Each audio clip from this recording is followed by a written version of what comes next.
She laughed first, not a big laugh, not even loud. Just the kind that made you look up without knowing why.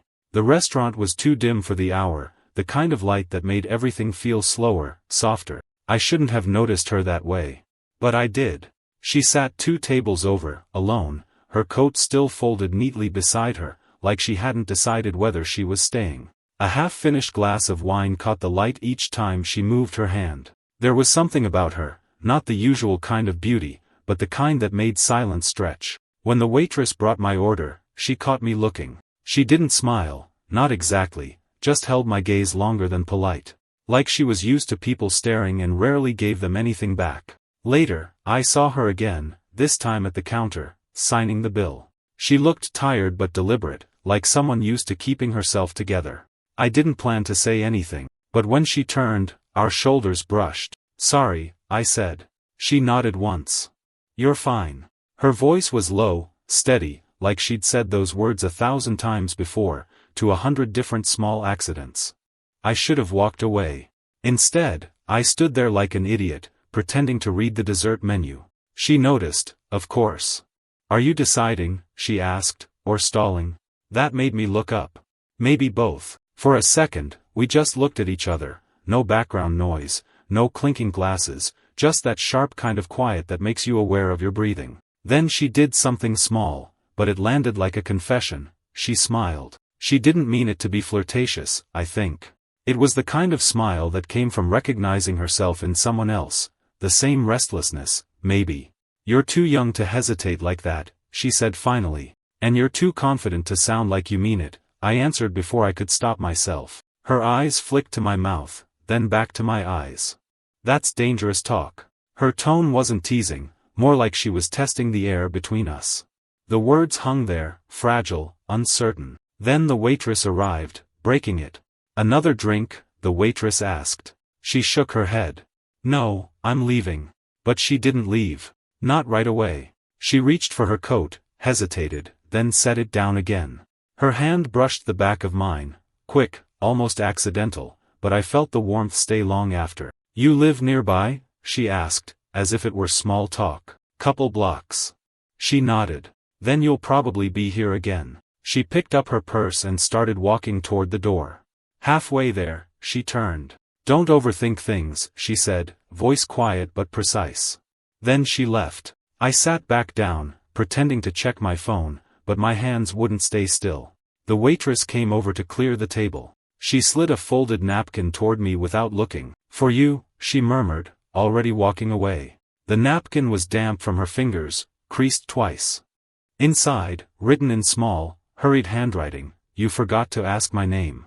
And before I could even process that, before I could smile, or panic, I heard my girlfriend's voice behind me. "Whose note is that?"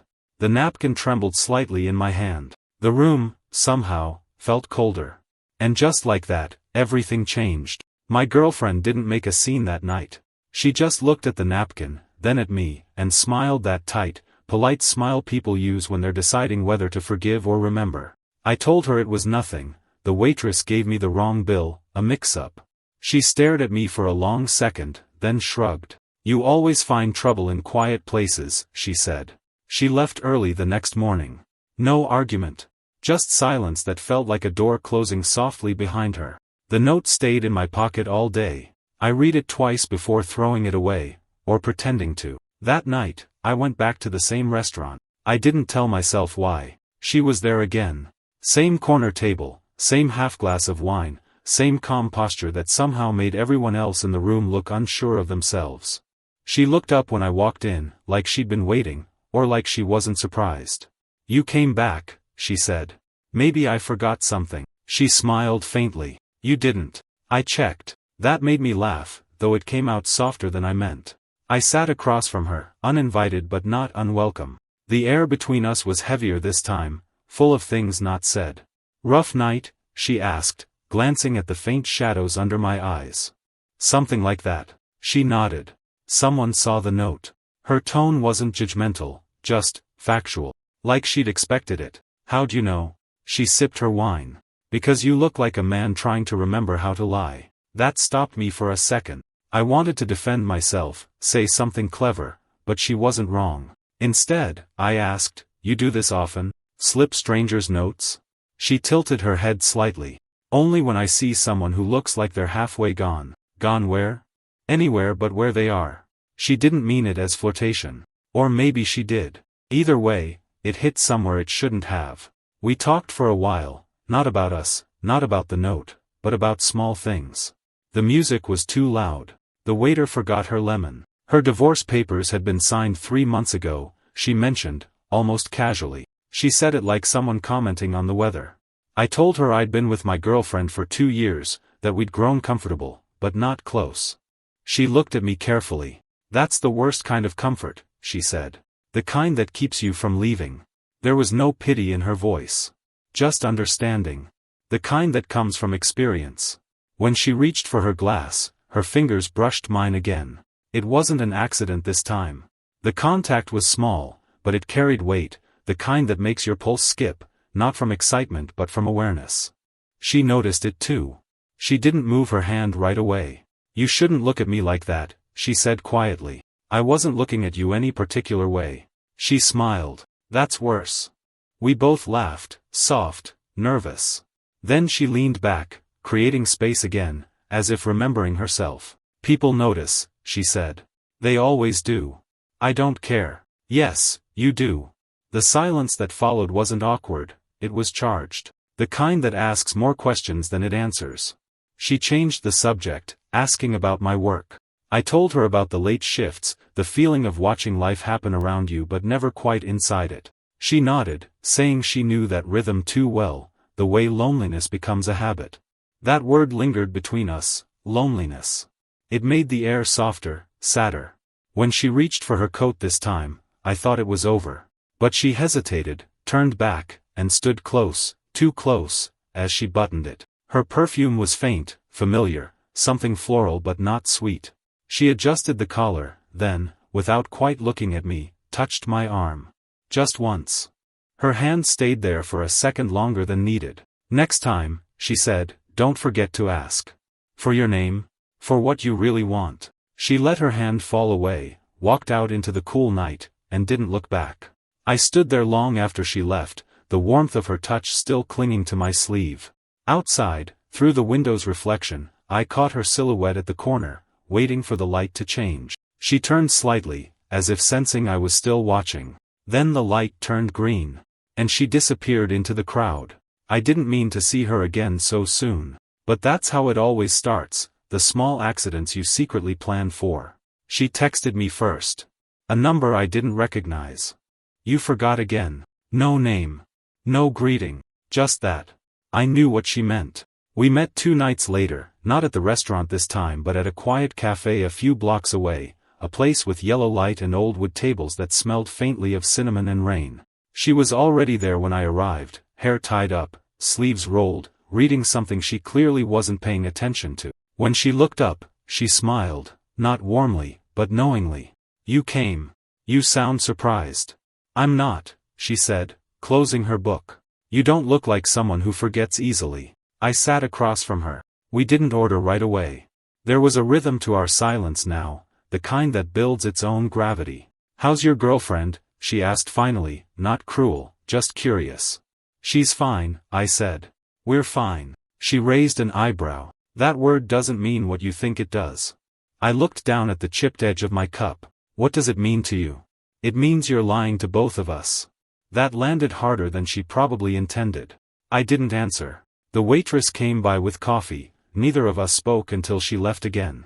You're making this complicated, I said quietly. She laughed once, a low, unguarded sound. No, you are. I'm just here. Her hand brushed the table, inches from mine. She wasn't touching me, not yet, but the nearness made everything louder, the hum of the espresso machine, the faint rain against the window, my own pulse. We talked about nothing for a while. The weather. The book she wasn't reading. The way the city lights looked softer in October. Every word stretched, each pause longer than it should have been. Then, her phone buzzed. She turned it face down without checking. You're not going to answer? I asked. No, she said simply. Are you? Before I could ask what she meant, my own phone lit up. My girlfriend's name flashed across the screen. I let it ring. She watched me closely. So we're both pretending tonight. Her voice softened then, almost regretful. You shouldn't be here. Then tell me to go. She didn't. Instead, she reached for my wrist, slow, deliberate. Her thumb brushed over the faint scar there, one I'd forgotten I even had. The touch was light, but it felt like everything inside me stopped moving. Someone hurt you, she murmured. It's old. So are some mistakes. Her words were quiet, but something shifted under them, the weight of her own regret, maybe. She looked away after that, eyes glinting under the cafe's warm light. Then the door opened. A familiar voice said my name. I turned, my friend Mark from work, grinning, jacket half soaked from the rain. Man, I thought that was you. What are you doing here? Time stuttered. She pulled her hand back slowly, eyes steady but unreadable. I forced a smile, the kind that hurts your jaw. Just catching up, I said too fast. This is, but she cut in smoothly. A client, she said, extending her hand to him with effortless calm. I'm helping him with a small project. Mark nodded, oblivious. Ah, cool. Sorry to interrupt. When he left, the silence came back sharper, tighter. You're good at that, I said. What? Lying. She met my eyes. No. Just surviving. Neither of us moved for a long time. Then she reached forward again, slower this time, and rested her hand on top of mine. Not possessive. Just there. I should go, I whispered, but I didn't move. I know. Her thumb traced a small circle against my skin, 1, 2, 3 times, before stopping. I don't want this, she said, almost to herself. Then why are you shaking? Her breath caught. For a second, I thought she might kiss me. The space between us felt electric, thin, breakable. But she didn't. She just looked at me, a long, aching look that said everything words couldn't. Outside, thunder rolled low and far away. She stood, finally, pulling her coat around her like armor. Next time, she said softly, don't let anyone see us. And before I could reply, she was gone, leaving her half-drunk coffee and the faint scent of her perfume behind, still hanging in the air between my hands. It had been a week since the cafe. I hadn't called. She hadn't either. But every night, I caught myself checking my phone, the small blue light flickering in the dark, the ghost of her name I couldn't delete. When she finally texted, it was one line, if you're still pretending, meet me where we first met. I didn't even think. I was already halfway there before I realized what I was doing. The restaurant was quieter than before, half empty, the kind of evening that felt like it was waiting for something to happen. She sat at our same corner table, hair loose this time, a faint line of tiredness under her eyes that made her look more real, more human. You came, she said again, that same half smile. You keep saying that like you don't expect me to. Maybe I don't. Her voice was softer than I remembered, like she was holding something back. I sat down. The air between us felt thick, slow. My heart was moving faster than my thoughts. You look, I started, then stopped. Older, she offered. Different. She gave a quiet laugh. That's just honesty trying to sound polite. Her glass was full but untouched. I could tell she'd been waiting. So, she said, leaning forward slightly, what are we doing? I didn't know how to answer that. I keep thinking about you, I admitted. She froze. Just a breath, a flicker of something behind her calm. You shouldn't say that, she said. I know. But you meant it. I nodded. Her eyes softened, then hardened again, like she was fighting something invisible. You're too young to know what you want. Then tell me what you want, I said, a little too quickly. She looked away, the faintest tremor in her hands. Don't do that. What? Make me say it out loud. Her words cracked slightly at the end. That was the first time I saw her guard slip, not much, but enough. She reached for her wine, but her fingers missed the stem. When I reached out to steady the glass, my hand caught hers. We didn't move. She looked at me then, really looked. No distance, no defense. You make me feel stupid, she whispered. I smiled. That's not fair. You do that to me, too. Her lips twitched, almost a smile. Then she leaned in, close enough that I could feel the warmth of her breath near my cheek. Do you know how much trouble you are? She asked, voice trembling somewhere between teasing and breaking. Probably, I said. But I'm still here. She laughed, quiet, unsteady, and exhaled slowly, like she'd been holding her breath for days. Her hand came up, brushed a strand of hair from my forehead. The touch was gentle, deliberate, and it sent something sharp and electric through my chest. "I can't do this," she said softly. "You don't understand the cost." "Then explain it to me." Her eyes glistened faintly in the low light. "You remind me of who I was. And I can't go back there." Her voice broke on can't. I wanted to say something, anything, but words felt useless. So I moved closer instead, slow enough that she could stop me if she wanted to. She didn't. Her hand rested against my chest, not pushing away, not pulling me closer. Just feeling the rhythm there, the uneven, nervous beat that matched her own. We were inches apart now. The whole room seemed to fade, no music, no clatter, just the small sound of our breathing tangling together. Her lips parted slightly. Mine did too. Then, the sharp vibration of a phone cut through the silence. Her phone. She didn't look, but I did. The name glowing on the screen made her flinch. Eli, ex-husband. The light from the phone caught her face just enough to show everything: fear, regret, something that almost looked like apology. She pulled back, breath unsteady, whispering, "I told you. Some things cost too much." But she didn't move far. Her hand still hovered near mine, her eyes locked on me like she was daring me to make the next mistake. "Say it," I whispered. She swallowed hard.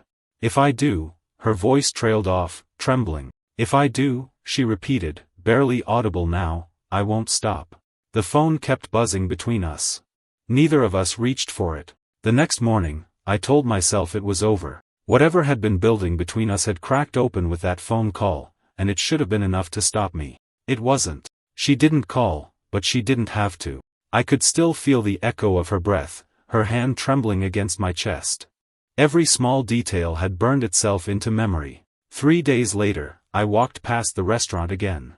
I told myself I was just passing by, but that's the lie everyone tells before they look through the window. And there she was. Not at her usual corner, behind the bar this time, talking quietly to the manager. Her hair was pinned up, a dark pencil holding it in place. She looked composed, controlled. But her hands gave her away. She kept rubbing her thumb against her ring finger, like she used to wear something there that wasn't gone yet.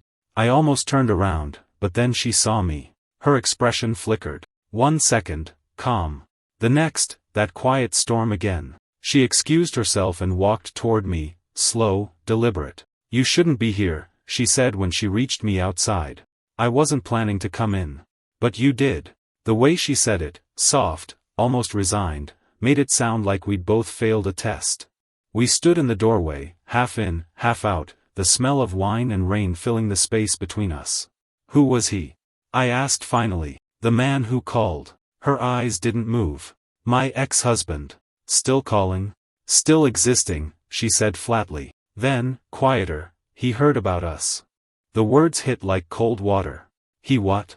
She exhaled slowly, glancing over her shoulder. "Someone saw us at the cafe. A friend of his." Small city, smaller gossip. I didn't know what to say. I told him it was nothing, she continued. Just work. But he didn't believe me. "Was it nothing?" I asked. Her eyes met mine, steady, unreadable. "You tell me." That silence stretched too long. Long enough for the air to feel charged again, long enough for the old tension to come back full force. She looked down, breaking it. "You have a girlfriend. I have a past that won't stay buried. Maybe that's enough reason to stop." "Then why are you shaking?" I said, before I could think better of it. Her lips parted slightly. "Because you don't know when to let go. Neither do you." We were too close now, standing in the narrow doorway, the rain misting just beyond, the hum of traffic blurred by the tension between us. She took a half step back, but her hand brushed against mine. Neither of us pulled away. "You don't understand," she whispered. "He can make things ugly." I reached for her hand, barely touching. "Then let me help." She laughed quietly, not cruelly, just tired. "You can't fix people, you know. Especially the ones who already know how to break." The door opened behind her, the manager's voice calling her name. She turned, half listening, then looked back at me with something raw in her eyes. "Wait for me outside," she said. And I did. 10 minutes later, she came out, her coat unbuttoned, hair damp from the drizzle. "Walk with me," she said. We walked in silence for a while, the streetlights flickering off puddles. Every time our hands brushed, something inside me jumped. You said he heard, I finally said.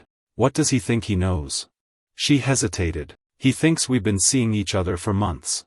That's not true. She looked at me, and something in her face changed.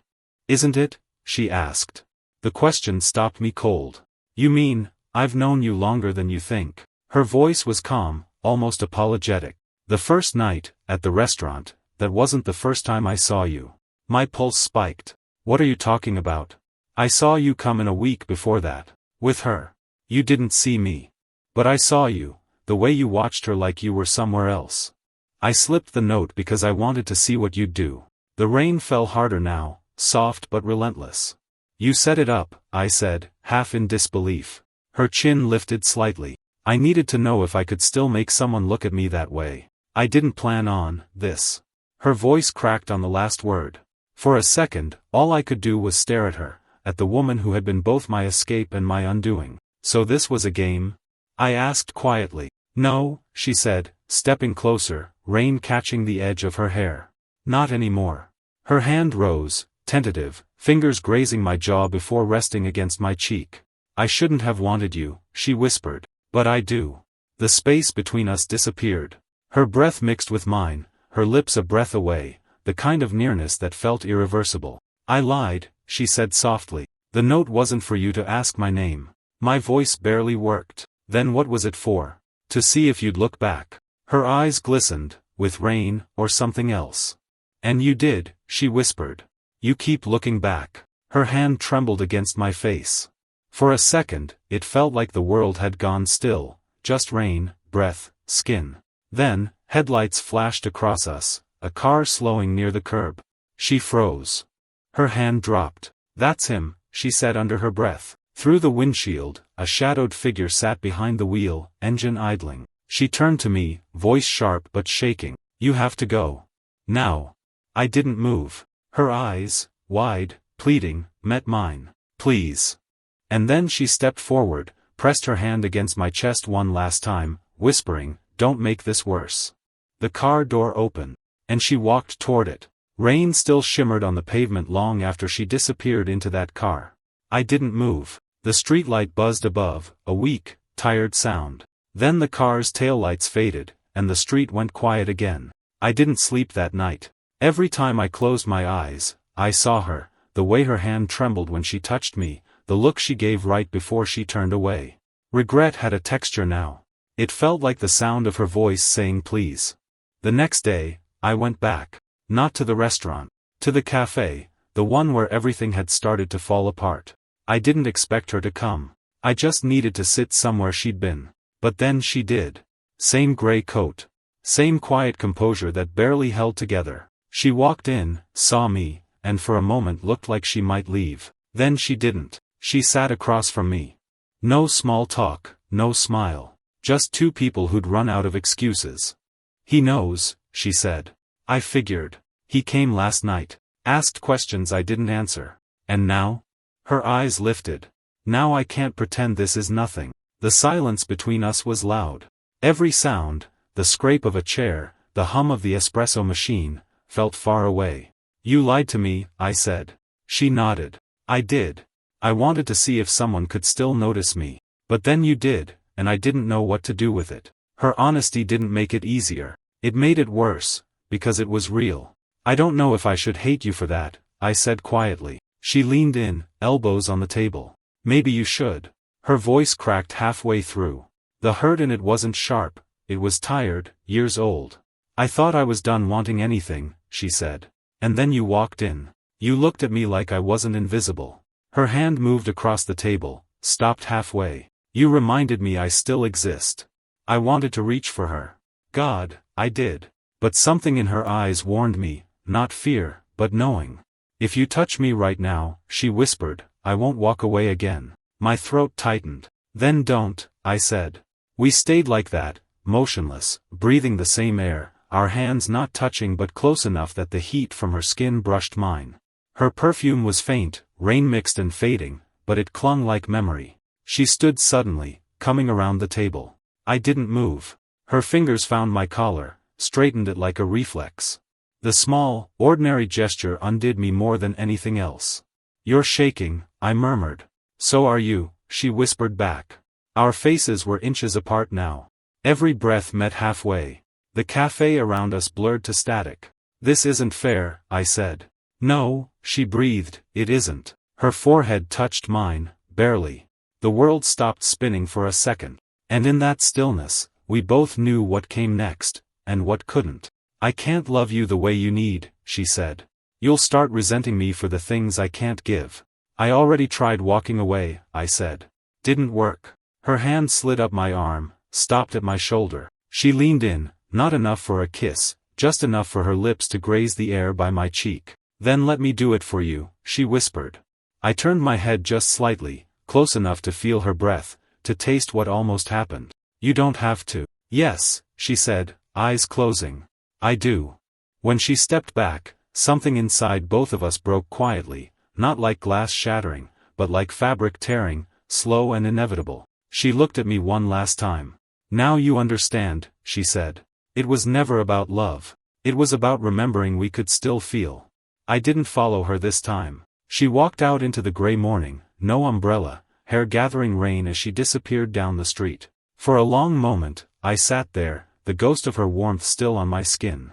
And finally, I understood what she meant, that sometimes, the closest you can get to love is learning when to stop reaching for. I didn't see her for a month. Not by choice, life just rearranged itself. I stopped walking past the restaurant, stopped checking my phone for her name, stopped waiting for something I wasn't supposed to want. But she didn't disappear, not really. She lived in the quiet parts of my day, the smell of coffee in the morning, the hum of rain on glass, the way my chest tightened whenever I heard someone laugh the way she did. And then, one Sunday, she was just there. I was sitting by the pier, sketching boats that never looked right on paper, when I heard her voice behind me. "You still forget to shade the sails." I turned. She stood a few feet away, hair tied back, wearing a soft gray sweater that made her look less like the woman from the restaurant and more like someone trying to start over. I didn't say anything at first. Neither did she. We just stood there, letting the moment unfold without forcing it. Finally, she smiled, small, uncertain. "Are you still angry?" "No," I said. "I think I was just lost." She nodded, as if she understood that too well. "Me too." The wind picked up, pushing her hair across her face. Without thinking, I reached out and brushed it away. She didn't move. Her eyes closed briefly, like that single touch was enough to unspool all the things we'd left unsaid. "I thought you didn't want to see me again," I said quietly. "I didn't," she admitted. "But not wanting something doesn't mean you stop needing it." That landed somewhere deep. We sat down on the bench, side by side, watching the water slap against the wooden posts. It felt strangely peaceful, no tension, no pretending. Just the kind of silence that fits two people who've already said everything important. "I kept thinking," she said after a while, "about how unfair it was. The age, the timing, the mess we made. But maybe unfair isn't always wrong. Maybe it's just human." I looked at her, really looked. There were faint lines around her eyes now, soft reminders of all the years she'd lived before me. And somehow, that made her even more beautiful. She turned to me then, her hand finding mine. Her skin was cool from the wind, her grip gentle but sure. "I don't want to hide anymore," she said. "Not from what it was, not from what it still is." Her thumb traced a slow circle against my palm, the same small motion she'd made that night in the cafe. "I'm not asking for forever," she whispered. "Just something real, while it lasts." I didn't have an answer that made sense. So I did what felt right. I leaned in and rested my forehead against hers. The contact was simple, quiet, steady. Her breath warmed my cheek. We stayed that way for a long time, no rush, no panic. Just two people who'd finally stopped running from the truth. When she finally pulled back, she smiled. "You still forgot to ask my name." I laughed softly. "Then tell me now." "Clara." I said it once, under my breath, to make it real. Then again, softer, "Clara." Her smile deepened. "There. Now you'll remember." The sky was turning gold, the kind of light that makes even broken things look whole for a while. She leaned against me, her head resting lightly on my shoulder, and I felt her hand tighten around mine, not to hold on, but to stay. For the first time since that night, Everything felt right. Not perfect, not easy, but right. We didn't need promises. Just that quiet, shared breath of two people who finally stopped pretending they weren't already in this together. And as the waves lapped quietly against the pier, I whispered, "I'm glad you slipped me that note." She smiled without opening her eyes. Me too. 12.